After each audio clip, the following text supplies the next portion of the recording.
Outlook היא תוכנה המספקת פתרון משולב לניהול זמן ומידע. היא מכילה בתוכה מגוון רב של סוגי שירותים, אשר נותנים מענה על קשת רחבה מאוד של צרכים שעולים בעבודה היומיומית, אם במשרד ואם בבית. המגוון הרב של השירותים אשר Outlook מכילה בתוכה, יומן, אנשי קשר, משימות וכדומה, מביא לכך שהמראה שלה הרבה יותר גמיש מהמראה של שאר הכלים של אופיס. מאחר ולכל אחד מהשירותים הללו ישנו תפריט מיוחד משלו, המכיל פקודות ואפשרויות אשר נותנות מענה לאותו סוג שירות. כעת נעבור על השירותים אותם מאפשרת תוכנת ה-Outlook. אחד השירותים החשובים אותו מציעה תוכנת ה-Outlook הוא ניהול הדואר האלקטרוני, גם הארגוני וגם האישי. העובדה כי שירות הדואר נמצא בשכנות לשאר השירותים אשר Outlook מציע, מקילה מאוד על השילוב בין שירותי הדואר לבין שאר השירותים, כדוגמת זימון משתמשים לפגישות ולפעילויות המוגדרות בלוח השנה, הקצאת משימות לעמיתים לעבודה, משלוח פתקים, הערות וכדומה. נפתח את התוכנה בפעם הראשונה, נלחץ על לחצן התחל, לאחר מכן על כל התוכניות, אחריו נבחר במייקרוסופט אופיס, ולבסוף נבחר ב-Outlook. בשונה מאופיס 2007, בגרסת 2010 נוכל לראות כי בחלקו העליון של המסך התווספה רצועת הכלים שלנו, אשר מורכבת מכרטיסיות שונות המכילות פעולות בהתאם לשם הכרטיסייה.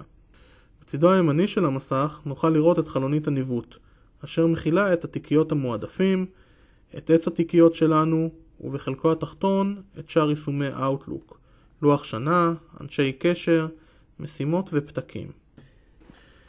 בצדו השמאלי של המסך נראה את שורת המשימות לביצוע. את שורה זו נוכל להרחיב לחלונית בדומה לחלונית הניווט על ידי לחיצה על חץ ההרחבה המופיע בראש השורה, או לצמצמה בלחיצה נוספת. בחלונית המשימות נוכל לראות את סוגי מידע שונים, נווט התאריכים, פעילויות ביומן שלנו ורשימת המשימות. במרכז המסך מופיעה חלונית הקריאה, בה נוכל לקרוא את הדואר האלקטרוני שלנו בהתאם לתיקייה בה אנו נמצאים.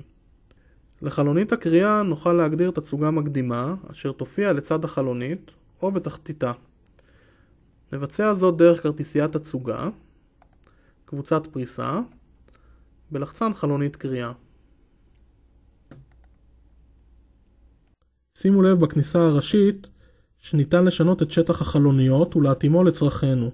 על מנת לעשות זאת צריך לסמן את הגבול של החלוניות ולגרור אותו באמצעות העכבר אל הכיוון הרצוי. כעת נעבור על תיקיות הדואר הנמצאות בחלקה הימני של התוכנה.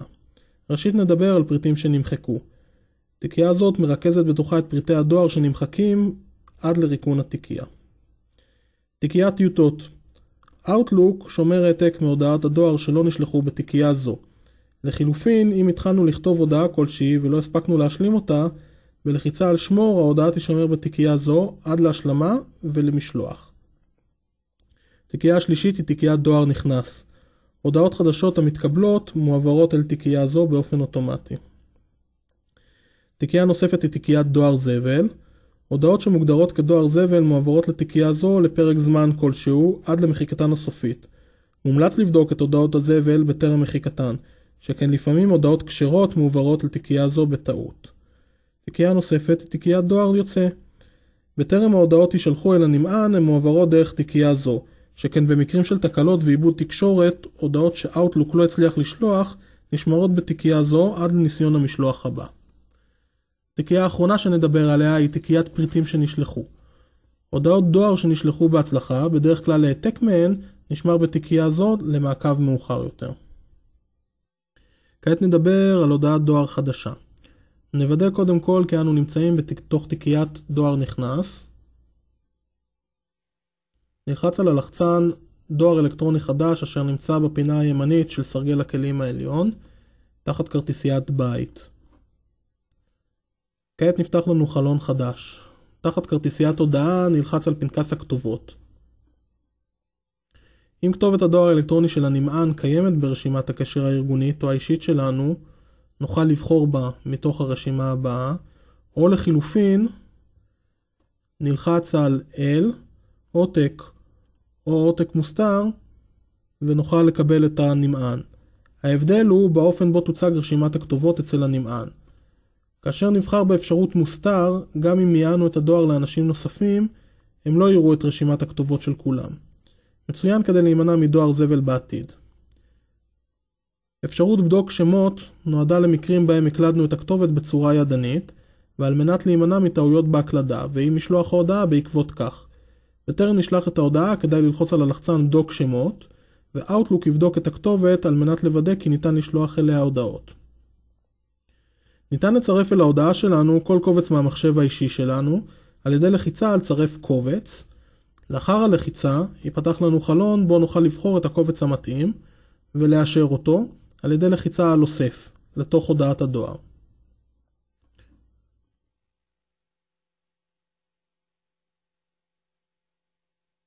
אפשרות נוספת היא לצרף פריט.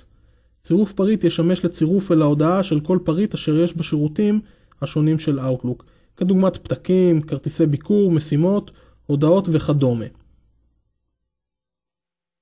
לאחר קבלת הודעת דואר חדשה, אותה נוכל למצוא תחת תיבת תיקיית הדואר הנכנס שלנו, עומדות בפנינו מספר אפשרויות פעולה. ראשית, נוכל להשיב לשולח על ידי לחיצה על לחצן השב. לחצן השב לכולם מאפשר לנו להשיב לשולח ההודעה ולכל הנמענים באותה הודעה במידה וקיימים כאלו. לחצן העבר מאפשר לנו להעביר את ההודעה אשר קיבלנו למישהו אחר אשר לא קיבל את ההודעה, או לכתובת דואר אלקטרוני אחרת. לחצן מחק מאפשר למחוק את ההודעה ולהעביר אותה אל סל הפריטים שנמחקו. לחצן העבר לתיקייה.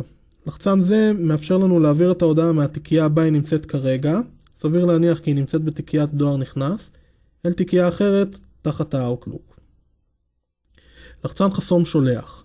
במידה ואיננו מעוניינים לקבל הודעות נוספות מאותו שולח, או מאותה כתובת דואר, דואר זבל למשל, ניתן לחסום אותה על ידי לחיצה על לחצן זה. והסמן האחרון, סמן כלא נקרא. במידה ואנו מעוניינים לקרוא את ההודעה מחדש, ניתן לסמן אותה כלא נקראה, והיא תודגש שוב תחת הצגת ההודעות שלנו.